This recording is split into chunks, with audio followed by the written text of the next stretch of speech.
Cerita tentang kerja, sebenarnya ada banyak industri yang terlibat secara aktif dalam memastikan supaya ekonomi kita terus berkembang, dan salah satunya adalah industri kreatif, dan bila cerita tentang industri kreatif ini tertumpu kepada filem.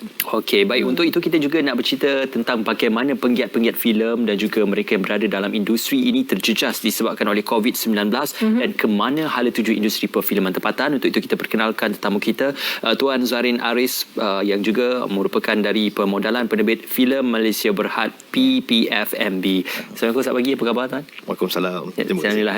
Okey, ini kita nak cerita tentang situasi pandemik sekarang. Yang terdekat ni adalah panggung wayang sudah pun diarahkan untuk ditutup sehingga tarikh diberitahu kemudian. Malah filem-filem antarabangsa baik filem tempatan pun sudah tidak dihasilkan filem yang baru kerana kekangan COVID-19. Jadi situasi ini menjejaskan penggiat industri dan juga pekerja-pekerja konsesi syarikat-syarikat penyedia pawagam. Jadi ini satu perkara yang amat mendukacitakan. Bagaimana Tuan Sri melihat situasi ini akan berlarutan ataupun memberikan kesan yang lebih parah lagi sekiranya dibiarkan berterusan dalam keadaan seperti ini? Terima kasih. Terlebih dahulu saya ucapkan terima kasih kepada SPM. Dan ini adalah kali kedua lah saya menghadiri SPM berkaitan dengan COVID-19 dan industri perfilman tempatan lah. Rata-ratanya sedih untuk menyatakan lah, kalau you tanya hala tuju industri perfilman tempatan dan industri filman Malaysia ni, berat saya nak katakan yang mana menuju ke arah kehancuran. So jadi perkara-perkara ni yang terpaksa kami terima oleh kerana pandemik COVID-19, yang mana pernah diperbincangkan juga dengan kementerian dan agensi-agensi kerajaan yang lain dan memberi penerangan yang lanjut. Tapi saya berpendapat bahawa faktor utama kehancuran ekosistem industri perfilman ini sendiri adalah kerana SOP yang diberi itu agak ketat. Itu perkara yang pertama.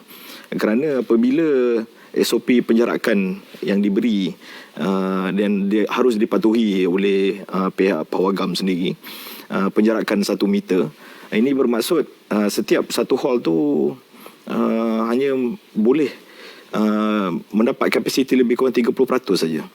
Contohnya lebih kurang kalau 100 seat, dia hanya boleh dapat lebih kurang 30 orang saja dekat dalam tu. Ini salah satu SOP yang tidak agak sesuai lah untuk terutamanya pawagam. Dalam masa yang sama penjarakan, dan dalam masa yang sama juga kanak-kanak tidak boleh dibawa ke pawagam. Dan benda ni tidak boleh diterima pakai oleh industri sendirilah. Sangat sangat menyedihkan. Perkara yang pertama. Dan perkara yang kedua, lanjutan daripada penjarakan dan tidak mendapat sambutan daripada penonton, ianya melempah kepada perkara yang nombor 2, yang mana penerbit sendiri takut untuk meletakkan filem mereka di pawagam tu sendiri kerana tidak ada sambutan, terutamanya filem-filem yang berskala besar, yang mempunyai bajet yang besar, seperti ada lagi dalam simpanan belum keluar lagi pun yang boleh menarik penonton di pawagam, especially filem-filem tempatan seperti Polis Evo 3, ni Abang Long Fadil 3, JV Revolusi 2. Dulunya box office dulunya box office, dan memang terbukti bahawa sebelum ni filem-filem box office, tapi perlu disimpan. Yang mana filem tu juga tidak amat sesuai untuk diletakkan di OTT platform. Yang kerana apabila masuk di OTT platform ni, kita terpaksa berhadapan dengan cetak rompak. Itu perkara yang kedua. Dan seterusnya perkara yang ketiga, setelah tidak ada filem untuk ditayangkan, SOP yang ketat diperkenakan, dan pawagam sendiri baru-baru ini tanpa arahan kerajaan, pawagam sendiri surrender untuk tutup pawagam tu sendiri. Dan kita ada 5 pawagam yang terbesar di Malaysia, iaitu TGV, GSC, MM2, kita ada Lotus 5 Star dan MBO. Untuk makluman salah satunya telah ditutup dan syarikat pun telah wind up dan kes aman telah berlaku dan amat menyedihkan lah. Itu yang berlaku dekat industri industri perfilman kita. Itu realiti yang memang mahu tidak mahu kita terpaksa terima. Kalau kita lihat sebenarnya bukan saja industri perfilman tapi sektor-sektor lain dalam ekonomi juga banyak terjejas. Malah kehilangan pekerjaan sudah menjadi perkara yang sudah menjadi kebiasaan baru juga. Kita boleh katakan norma baru apabila diberhentikan kerja dalam tempoh pandemik COVID-19 ini. Cuma bila kita bercerita tentang penutupan pawagam dan sebagainya, itu kita katakan sebagai platform untuk siaran ataupun tayangan. Tetapi apabila kita tidak tahu sampai bila pandemik ini akan berlangsung atau berlaku, jadi kita perlu melihat juga platform-platform alternatif untuk penggiat industri kita dapat terus kembali bernafas. Jadi bagaimana bagi pihak penggiat industri untuk memastikan supaya kita masih lagi perlu berkarya tetapi melihat kepada alternatif lain untuk meneruskan karya-karya itu supaya masyarakat kita masih lagi ada sumber hiburan. Okey. Dia macam ni, Mac. Kita pertama sekali kita kena harus faham yang mana industri perfilman ni dia mempunyai ekosistem. Platform pertama kita definitely adalah pawagam. Sekarang ni pawagam tutup dan kita telah mencari second alternative iaitu OTT platform. Terus terang saya katakan kebanyakannya konten yang ada sekarang ni kita letakkan di Astrofirst. Itu platform yang boleh membantu kita buat pay-per-view based on SVOD OTT. So jadi kita menghadapi masalah lain yang seperti saya cakap tadi, kita menghadapi masalah cetak rompak. Dan dalam masa yang sama OTT platform ni tidak pelbagai. So jadi apabila ada satu saja tidak ada saingan dan itu tidak memberi kelebihan kepada rakyat dan tidak memberi kelebihan kepada penerbit. Kerana ni hanya ada satu dan ada yang lain tidak berapa aktif sangat. So saya menyarankan sekiranya kita mencari second alternatif untuk mencari second platform kepada kandungan yang nak dikeluarkan, kita harus membantu dan memperbagaikan lagi. Dan perlu ada saingan dan seterusnya.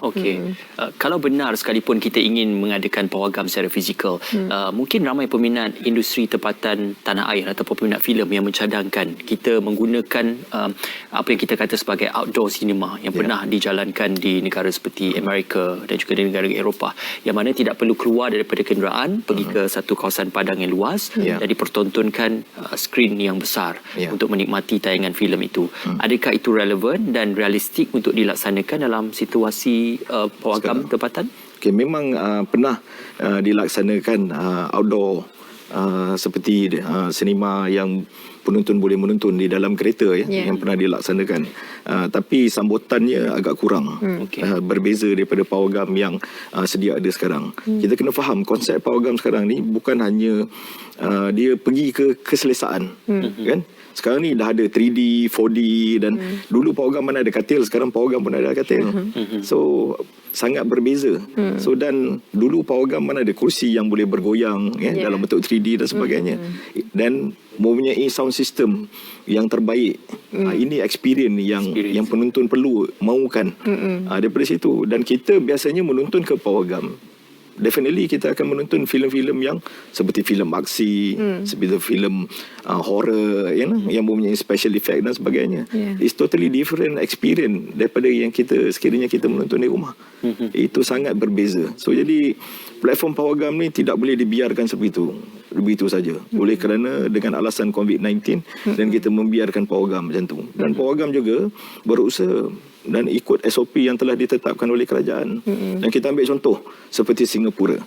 Singapura tidak membuat penjarakan 1 meter. Mereka membenarkan satu grup by group, macam lima orang boleh duduk sesempat dalam satu baris dan mempunyai selang 1 meter dan barisan yang lain. Bukannya terus macam kita letak satu by satu. Contoh, husband and wife datang satu kereta daripada rumah sampai di program dipisahkan. So ini masalah yang kita hadapi. So contoh, satu keluarga tidak menjalankan SOP di rumah, tapi apabila sampai di program dipisahkan suami, isteri, anak beranak.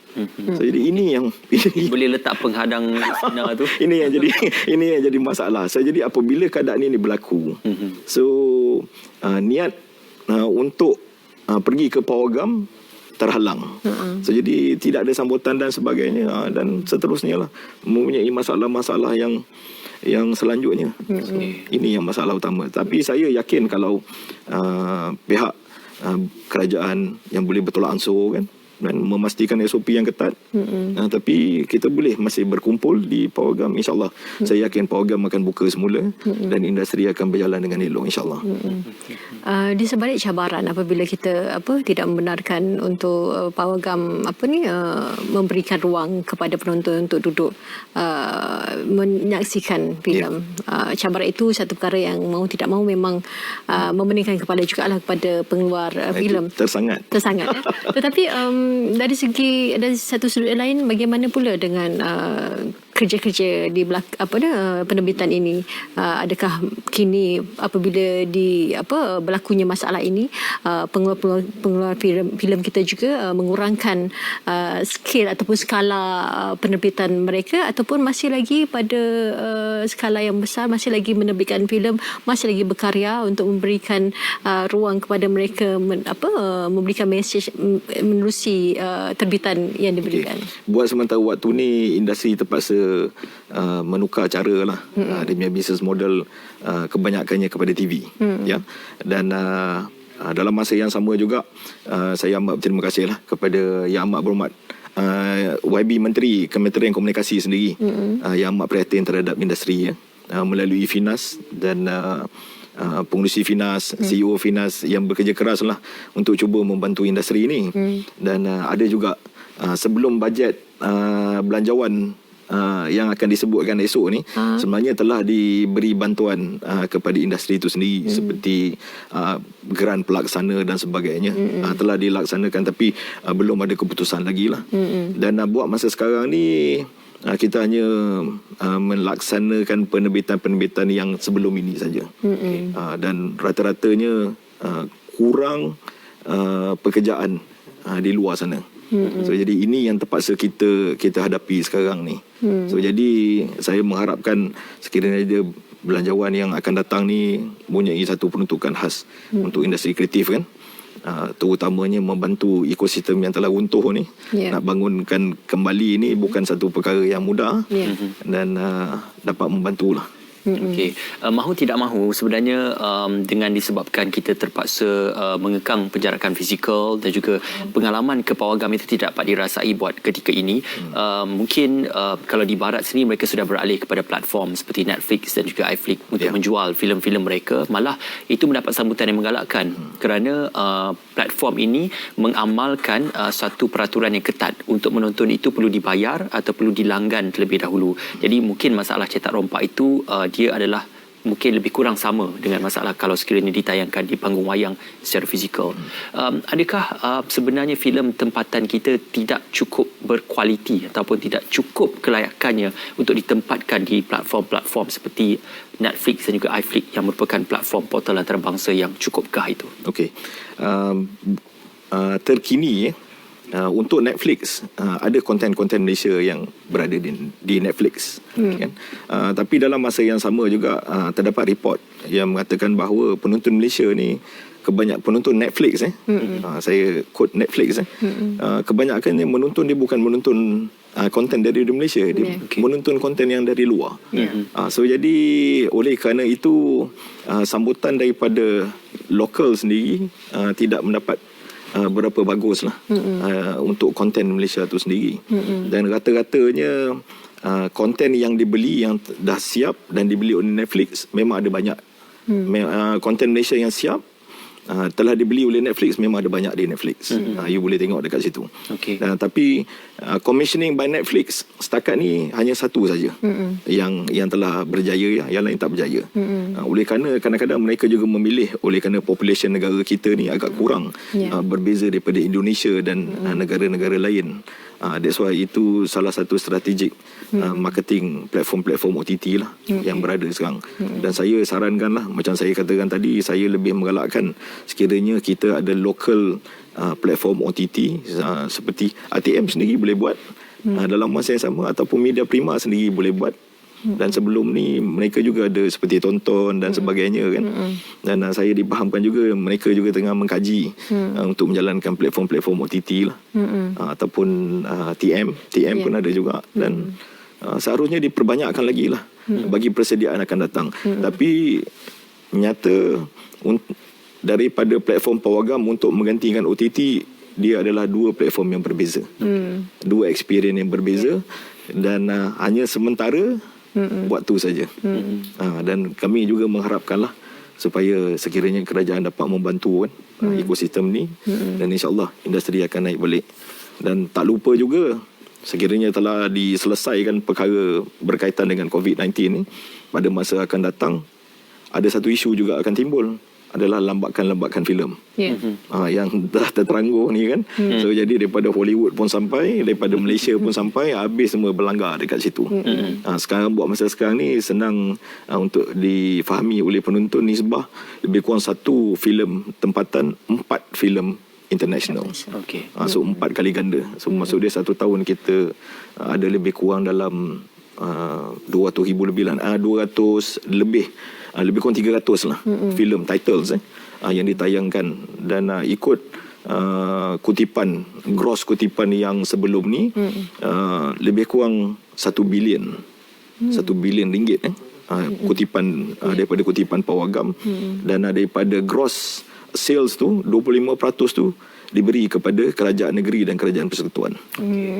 Itu pendapatan dia. Sangat aktif untuk mencana ekonomi juga. Ya, betul. Jadi pastinya untuk belanjawan 2021, peruntukan untuk industri kreatif ini juga menjadi harapan kepada penggiatnya. Cuma seperti dikatakan tadi, apabila Pawagam pun sudah tidak beroperasi dan tayangan filem juga sudah terhad hanya di platform tertentu saja, apakah nanti dengan pengumuman bajet esok, sekiranya ada peruntukan diberikan, harapan daripada pihak industri sendiri ke arah mana belanjawan itu, peruntukan itu akan digunakan untuk kita nak meningkatkan kembali atau melonjakkan kembali kerancakan industri filem tempatan? Perkara yang pertama, saya mengharapkanlah ekosistem ni dapat dibetulkan semula. Kan? Sebab apa? Ini adalah rantaian ekosistem. Kira satu dah lumpuh dan kita kena bangkitkan kembali.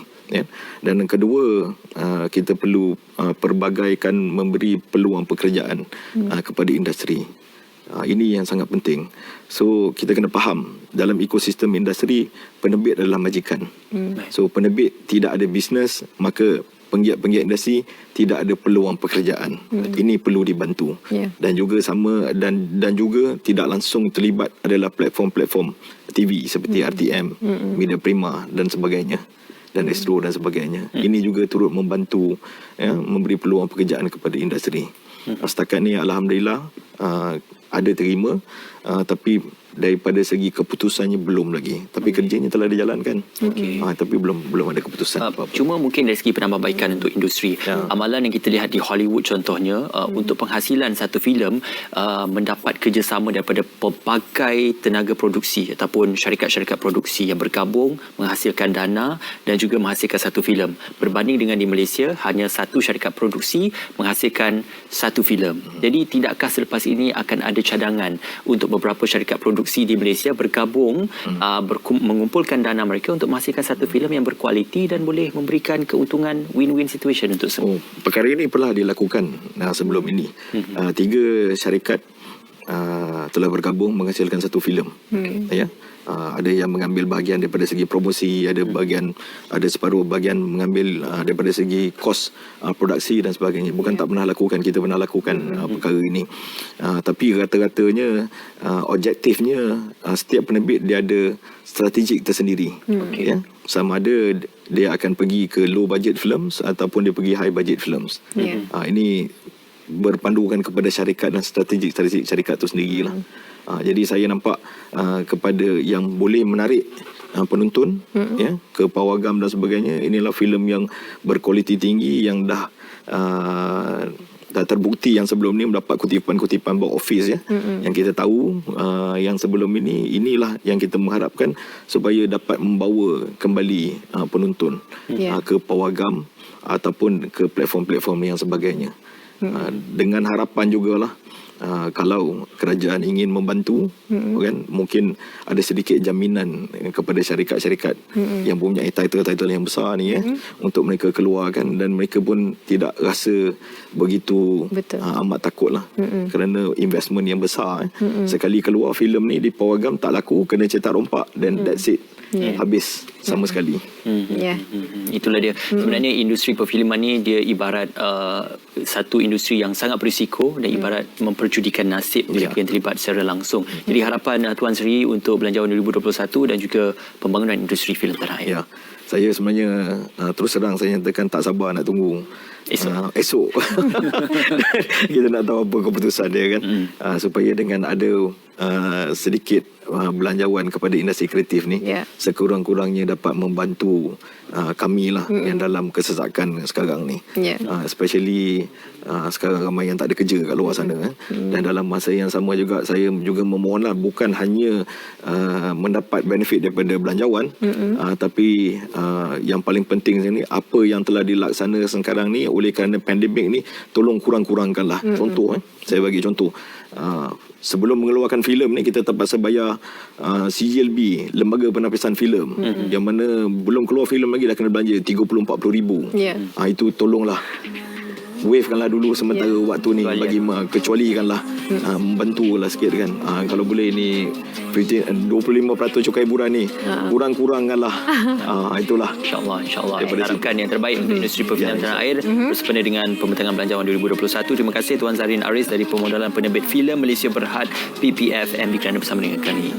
Kita dah sampai ke penghujung. Selamat pagi Malaysia untuk hari ini. Terima kasih kepada anda. Jangan lupa untuk terus amalkan kawalan kendiri untuk memastikan supaya COVID-19 dapat kita hapuskan. InsyaAllah. Jangan lupa esok pembentangan ataupun siaran langsung pembentangan Belanjawan 2021 di saluran berita RTM dan juga di TV1 bermula jam 3 petang. Teruskan kesian anda bersama kami di RTM. Kami membawakan yang sahih. Sudah semestinya jenama dipercayai untuk membawakan yang terbaik untuk anda. Dengan itu, Assalamualaikum. Saya Margaret Emang. Saya Ismail Renan. Bye. Ramai yang nampak aku gila, mereka tidak tahu apa yang ku rasa. Takut dengan dunia, kena rasa diri aku ini tak sempurna. Putaran bumi pun aku boleh rasa.